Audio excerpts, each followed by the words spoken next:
Sir మీకు ప్రతిపక్ష హోదా అంశానికి సంబంధించి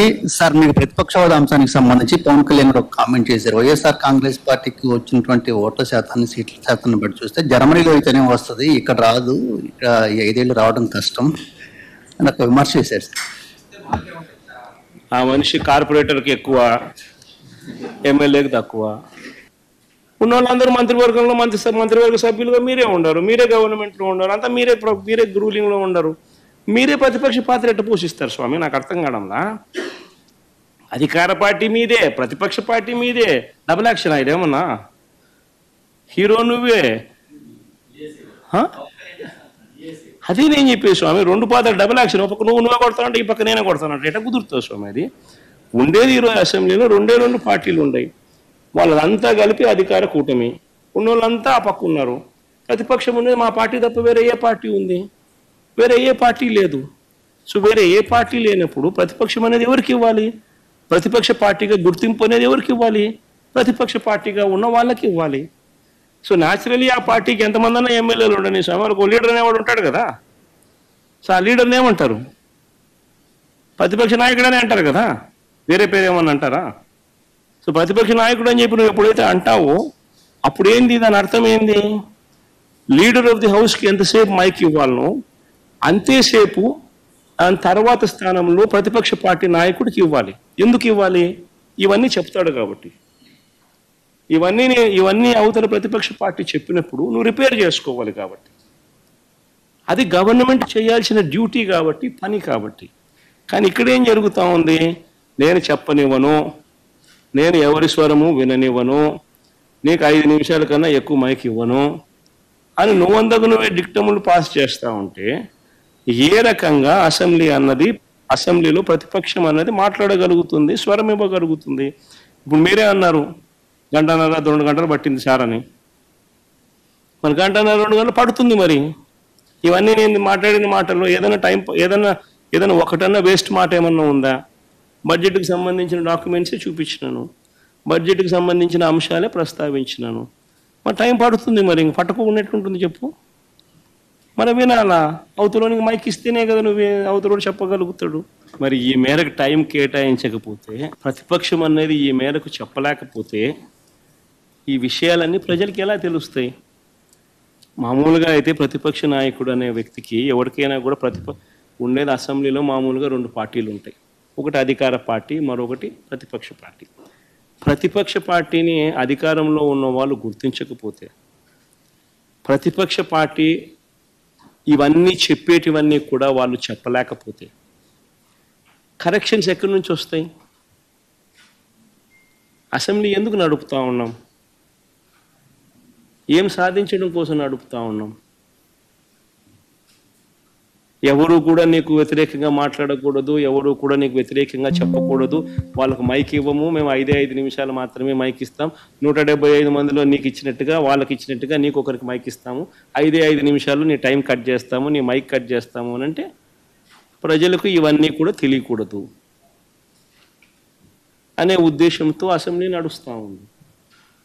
కానీ మీ ద్వారా నేను ఏదైతే చెప్పానో ఇంతవరకు ఈ 1.5 hour 2 గంటలు, నాకు తెలియదు ఎన్ని గంటలు ప్రజెంటేషన్ అయిందో, కానీ ప్రతి విషయంలోనూ కూడా ఏది కూడా ఎవరిని కూడా ఊరికే తిట్టల. ప్రతి విషయము ఫ్యాక్ట్స్ అండ్ ఫిగర్స్తో ప్రజెంటేషన్ చేస్తాం. ప్రతి విషయంలోనూ కూడా ఇవి వాస్తవాలు అని చెప్పి నెంబర్స్తో సహా చూపించాం. వీటికి సంబంధించి ఏదైనా సమాధానాలు చెప్పగలిగితే సమాధానాలు వాళ్ళు చెప్పాలి. మీ ద్వారా కనీసం ప్రజలకన్నా ఈ మెసేజ్ పోయి ప్రజలందరికీ కూడా జరుగుతూ ఉన్న ఈ రాష్ట్ర పరిస్థితుల మీద ప్రజలందరికీ కూడా అవగాహన కలగాలి అని రాష్ట్ర బడ్జెట్ మీద, గవర్నర్ ప్రసంగం మీద ఒక ప్రతిపక్ష నాయకుడిగా, ఒక ప్రతిపక్ష పార్టీకి సంబంధించిన నాయకుడిగా ప్రతిపక్షం చేయాల్సిన పాత్ర అసెంబ్లీలో చేయలేని పరిస్థితుల మధ్య మీడియా ద్వారా ప్రజలకు కమ్యూనికేట్ చేసే కార్యక్రమం చేస్తూ ఉన్నాం. సార్ స్పీకర్, ఇప్పుడు ఈ అసెంబ్లీలో మీ అసెంబ్లీకి సంబంధించి కానీ బడ్జెట్కి సంబంధించి ప్రభుత్వం 9 నెలల పాలనకు సంబంధించి అనేక వైఫల్యాల గురించి మీరు చెప్తా రావడం జరిగింది సార్ ఇప్పటి వరకు. అయితే నిన్న వచ్చినటువంటి పట్టభద్రుల ఎమ్మెల్సీ ఎన్నికల ఫలితాల్లో టీడీపీ గెలిచింది కాబట్టి ప్రజలకు మా పైన ఇంకా నమ్మకం ఉంది, విశ్వాసం ఉంది, అందుకే ప్రజలు మాకు ఓటు వేసి గెలిపించారని సీఎం చంద్రబాబు చెప్తా ఉన్నారు. రమేష్, ఒకటి ఆశ్చర్యకరం కలిగించే విషయం ఇప్పుడు చెప్తాను. నేను ఎమ్మెల్సీ ఎన్నికల్లో రిగ్గింగ్ చేసేవాడిని ప్రపంచ చరిత్రలో నువ్వు ఎప్పుడైనా చూసినావా అని చెప్తాను. నేనైతే ప్రపంచ చరిత్రలో ఎమ్మెల్సీ ఎన్నికల్లో రిగ్గింగ్ చేసేవాడిని నా ప్రపంచ చరిత్రలో ఎవడు నేను చూడలా. ఒక చంద్రబాబు నాయుడు అనే వ్యక్తి మాత్రమే ఎమ్మెల్సీ ఎన్నికల్లో రిగ్గింగ్ చేసేవాడిని నేను చూసింది. అయినా కానీ శ్రీకాకుళంలో మాస్టర్లు బాగానే బుద్ధి చెప్పారు కదా. శ్రీకాకుళంలో మాస్టర్లు, గవర్నమెంట్ టీచర్లు, ప్రైవేట్ టీచర్లు అందరూ కూడా బాగానే బుద్ధి చెప్పారు కదా, గట్టిగా అర్థమయ్యేట్టుగా చెప్పారు కదా. ఎందుకంటే అక్కడ రిగ్గింగ్ చేయడం కష్టం, టీచర్లు వచ్చి కొట్లాడతారు. ఎందుకంటే వాళ్ళే బూతులు ఏజెంట్లు, వాళ్ళే బూతులు పోలింగ్ ఆఫీసర్లు, టీచర్లే. సో వాళ్ళ ఓట్లు వాళ్ళకి రాకుండా చేసినామని అంటే వాళ్ళంతా ఒప్పుకోరు కాబట్టి అక్కడ యూనియన్స్ అన్నీ ఉంటాయి కాబట్టి చేయలేకపోయింది. ఇంకా గ్రాడ్యుయేట్ల దగ్గరికి వచ్చేసరికి ఎవడైనా అంతే అన్నట్టుగా అక్కడ కూడా రిగ్గింగ్ చేసినారు.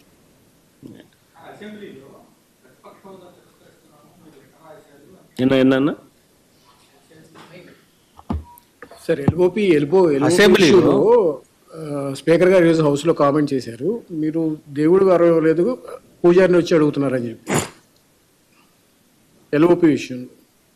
ఎల్ఓపి విషయంలో రూలింగ్ ఇచ్చారు సార్. ఈరోజు మీకు ప్రతిపక్ష హోదా రాదు అని స్పీకర్ గారు ఈరోజు రూలింగ్ ఇచ్చారు. Statement, the speaker has given a statement saying that neither have you attended the assembly, you've just attended assembly just for one day in the earlier sessions, and that you yourself in the previous term had talked about Mr. Chandrababu Naidu and how they had 23 or 24 MLAs, and if we take 5 then you won't have the leader of opposition status. If he can say the same thing, why is he demanding the same is what there's been a ruling stated by the speaker. What do you have to say on this?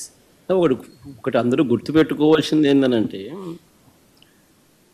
Chandrababu Naidu గారు అనే వ్యక్తికి మేము ప్రతిపక్ష హోదా ఇచ్చాం.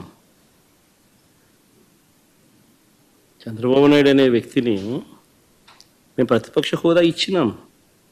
ఎక్కడా ruling లేదు, ఎక్కడా దెర్ ఇస్ నో రూల్.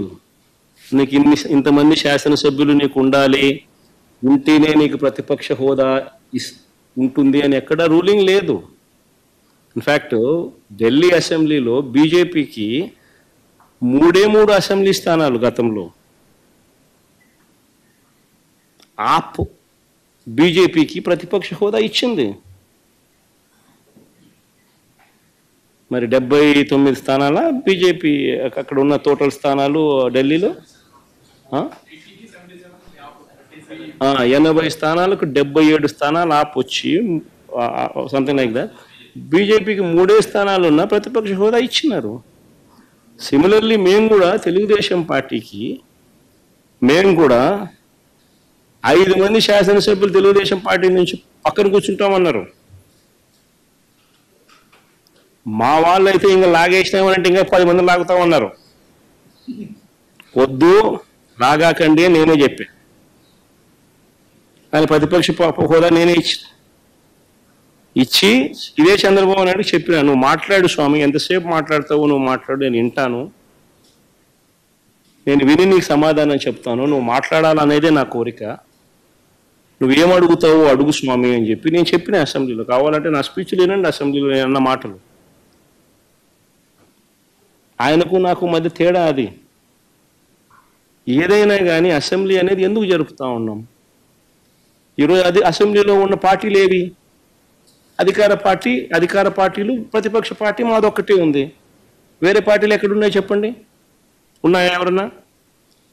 మళ్ళీ ప్రతిపక్ష పార్టీ అనేది ఎవరికి ఇస్తారు? మాకు ఇవ్వకపోతే ఎవరికి ఇస్తారు చెప్పు?